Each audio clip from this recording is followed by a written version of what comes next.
heart surgeon Otto Tanning has become the oldest swimmer to cross the English Channel. He's joining me in studio to let us in on his very exciting adventure. Hello. Hi there. Thank you for having me. Thank you for joining us. Now, you swam across the English Channel. This is a huge feat, and now you have a world record. You're the oldest swimmer in the entire world to swim the English Channel. What made you want to take this on? I actually never wanted to be the oldest person to do anything, but I was keen to show that people who are over the age of 70, if they look after themselves, can do crazy things and just about anything. It's been a long time passion because I have done quite a lot of open water swimming, and I did swim the Channel about 20 years ago, exactly in fact, so I thought it would be a great thing to do it in. Wow. Now, you said you wanted to shine light on the fact that older people can still have a healthy lifestyle. What does your lifestyle entail?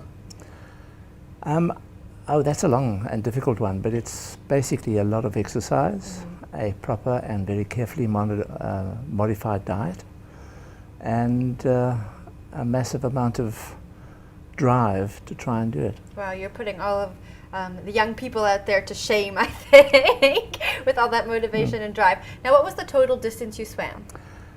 That's a big point of discussion. The shortest distance between England and France is 35 kilometers. But in swimming that, you cannot swim in a straight line because you are swimming through some very, very significant tidal flows which are across the direction that you're swimming. So you get pushed up the channel and then down the channel, and therefore your probably plotted distance is probably a third more. Wow. But at the end of the day, from A to B, the distance is 35 kilometers. And how long did it take you to swim 35 kilometers with the tidal waves and everything? I was in the water for 12 hours and 53 minutes, which was the official time given to me, which is sort of average. I don't think that's sort of average. I think it's amazing that you've actually done this. Now, first of all, weren't you cold in the water? The cold is one of the biggest challenges. It's a question of maintaining your core temperature, and you have to work very hard to do that. I was lucky because the temperature started at 17 centigrade and ended just a little bit under 18. And that is a temperature I can cope with, but the problem is to cope with it for that length of time. And that requires an expenditure of a lot of energy. So you're replenishing energy the whole way. The feeding or the nutrition during a swim like that is probably the most important. So how does this work? Do you swim for the whole 12 hours straight? Do you have a support team there helping you? What's the logistics? What are the logistics? The logistics is that you, first of all, are crossing two of the most busiest shipping lanes in the world. And therefore you have to be accompanied by a boat, and it's one boat, one swimmer, because they can't allow people to separate if you are swimming more than one. They are extremely able and experienced pilots, and they're in communication with the Coastal Guard on both sides of the channel. And they basically set your direction and you set the speed because you are the engine for the whole operation.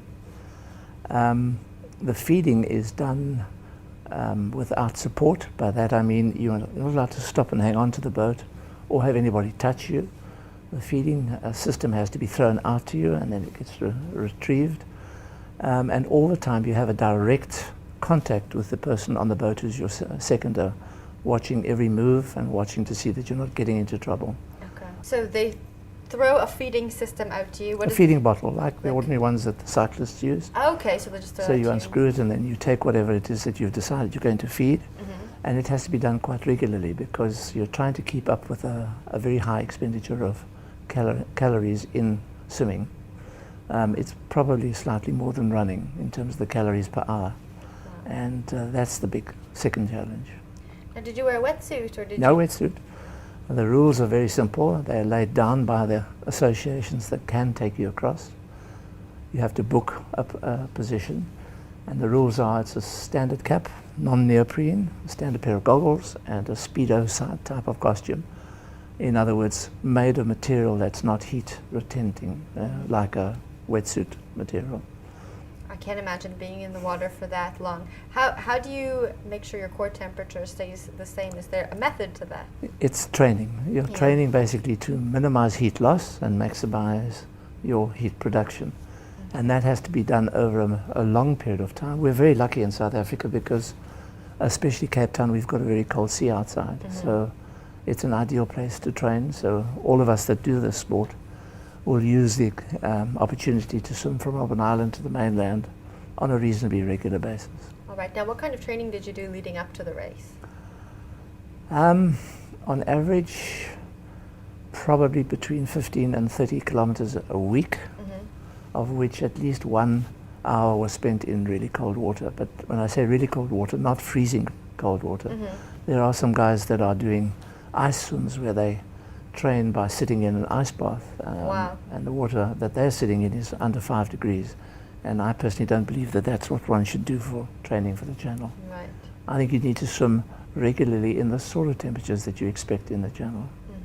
Now, you mentioned before that you've done the race before in 1994, so 20 years ago. What motivated you to do it again this year?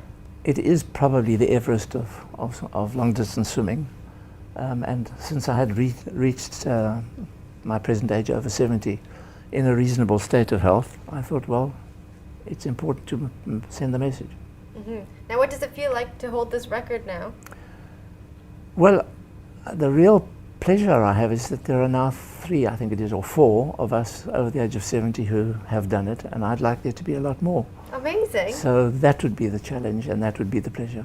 Now, what do your family and friends think of this whole thing? I think most of them think I'm a little bit crazy, which they're probably right.